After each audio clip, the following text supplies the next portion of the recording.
오늘의 밥 시간입니다. 4월 29일 토요일 오늘의 밥은 민수기 20장 1절로 13절 말씀입니다.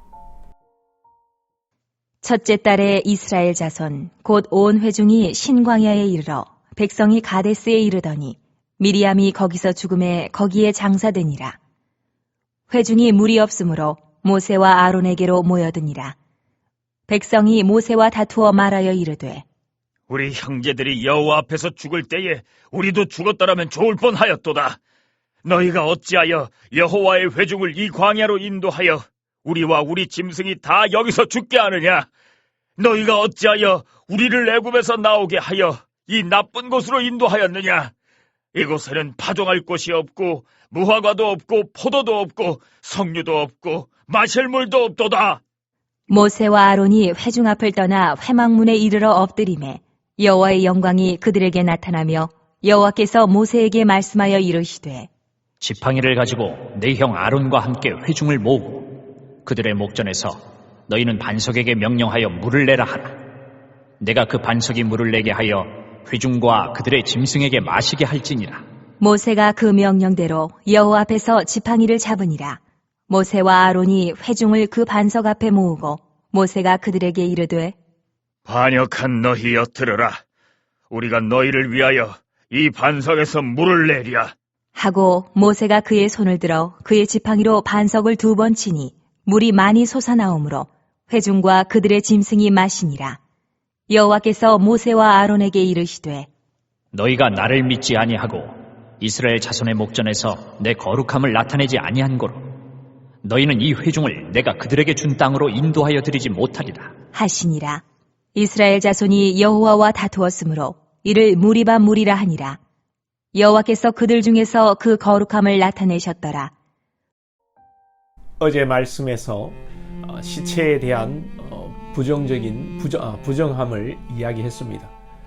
오늘 이어서는 미리암의 죽음으로 이야기가 시작되고 있습니다.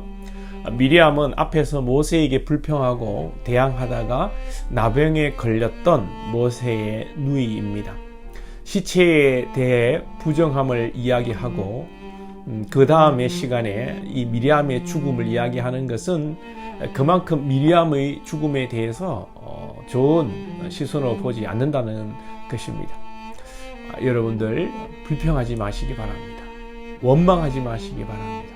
특별히 지도자에 대해서 하나님이 세우신 그 권위와 지도자에 대해서 불평하는 것은 참으로 위험천만한 일입니다. 미리암의 죽음에 이어 또 무슨 이야기가 전개됩니까? 오늘 말씀에서 이스라엘의 불평과 원망이 이어집니다. 이스라엘은 틈만 나면 불평과 원망입니다. 오늘은 물이 없다고 또 원망을 합니다. 우리가 진작 죽었어야 했는데 여태 살아서 이렇게 험한 꼴을 본다고 신세 한탄을 하고 물이 없어 불평을 시작했는데 이 불평은 점점점 더 커집니다. 왜 광야로 우리를 인도했냐? 짐승이 다 죽게 생겼다. 파종할 곳도 없다. 무화과도 없다. 포도도 없다. 불평은 불평을 낳고 더 큰 원망과 불평으로 나아가게 됩니다. 물이 없어 불평하는 이들에게 하나님께서는 그래도 은혜를 베푸사 모세에게 반석을 명령하여 물을 내라고 말씀하십니다. 한 30년 전에 정수기 중에 맥반석 정수기라는 게 있었죠. 제가 어렴풋이 기억이 납니다. 그때 사람들이 성경에서 아이디어를 얻지 않았을까 생각해 봅니다. 맥반석 정수기 해서 초창기에 사람들이 돈을 많이 벌었겠지요. 하나님의 말씀에 좋은 아이디어들이 많습니다. 우리 아이들이 말씀으로 잘 양육받아서 정말 더욱더 이 시대에 창조력이 요구되는 창의성이 요구되는 이런 시대에 우리 아이들이 참 말씀을 통해서 창의성이 풍성해졌으면 좋겠습니다. 아무튼 물을 내라고 명령하여 물을 내라고 하셨는데 모세가 어떻게 합니까? 말씀대로 하지 않고 모세가 그만 불평하는 사람들 때문에 화가 나서 그런지 지팡이로 반석을 2번 때려버립니다. 그런데 물이 솟아났습니다. 그런데 물이 솟아났지만 하나님의 말씀이 이 일로 인하여 모세와 아론이 가나안 땅으로 들어가지 못한다 말씀하십니다. 사실 모세가 불평하는 사람들에게 화도 났지만 모세가 참 여러분 이게 근데 화낼만 하죠. 맨날 불평하니까. 그래도 모세가 리더로서 참았어야 했는데 사람들에게 화를 냈지만 이 모세의 태도의 본질은 무엇입니까? 하나님께서는 모세에게 왜 화내노 썩내노 하지 않으시고 12절에 너희가 나를 믿지 아니하고 이스라엘 자손의 목전에서 내 거룩함을 나타내지 아니한 거로 모세가 분을 내고 반석을 2번 때린 것은 이 첫 번째로 그 의미가 모세의 분노와 백성들에 대한 불만을 넘어서서 하나님을 믿지 않았다. 하나님을 신뢰하지 못했다라는 것을 하나님께서 말씀하십니다. 하나님께서는 모세의 이 혈기를 하나님을 믿지 못하는 것으로 보시는 것입니다. 사랑하는 여러분, 우리 안에도 분노가 있고 혈기 이 있는 것, 이건 단순히 성품이 그렇다는 것이 아니라 하나님을 신뢰하지 못하는 그런 믿음에서 순간적으로 나오는 것입니다. 이것은 제 말이 아니라 하나님의 말씀입니다. 왜 혈기를 부리고 분노합니까?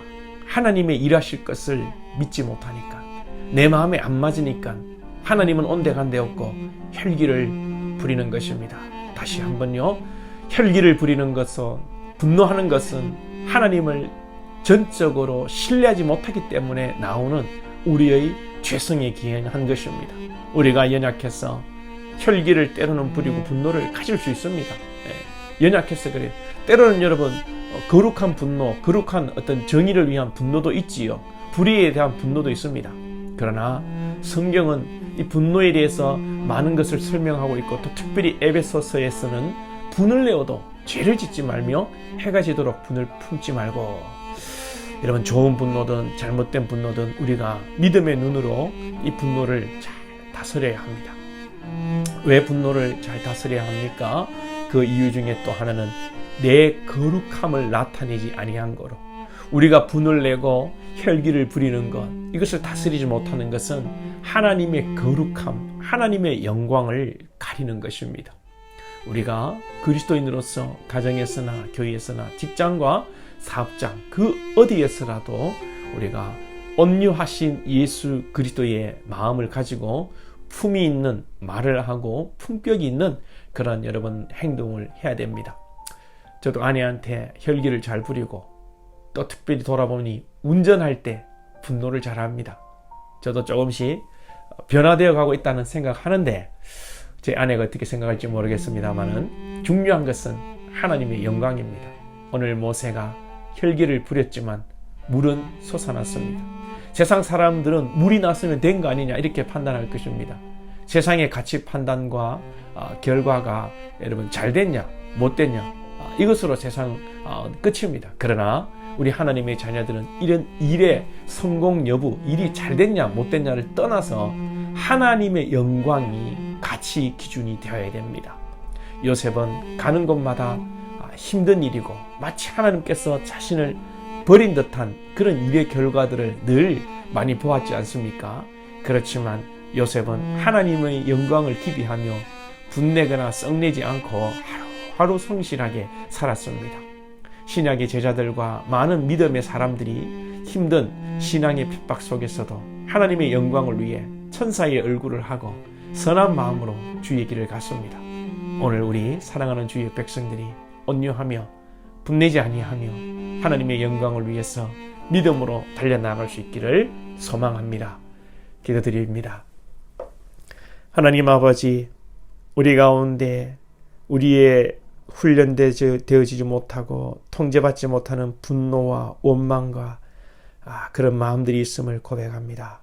주님 긍휼히 여겨주시고 우리 안에 일어나는 하나님 기뻐하시지 않는 하나님의 권위에 도전하고 하나님의 영광을 가리는 이 모든 혈기와 분노를 주여 감추어 주시고 우리가 분별함으로 성령의 통제를 받아 우리의 이 죄성을 잘 다스릴 수 있도록, 그래야 하나님을 늘 신뢰하며 예수님을 닮아 온유한 마음으로 믿음으로 성실함으로 살아갈 수 있는 저희들 될 수 있도록 인도하여 주옵소서. 예수님의 이름으로 기도하옵나이다. 아멘.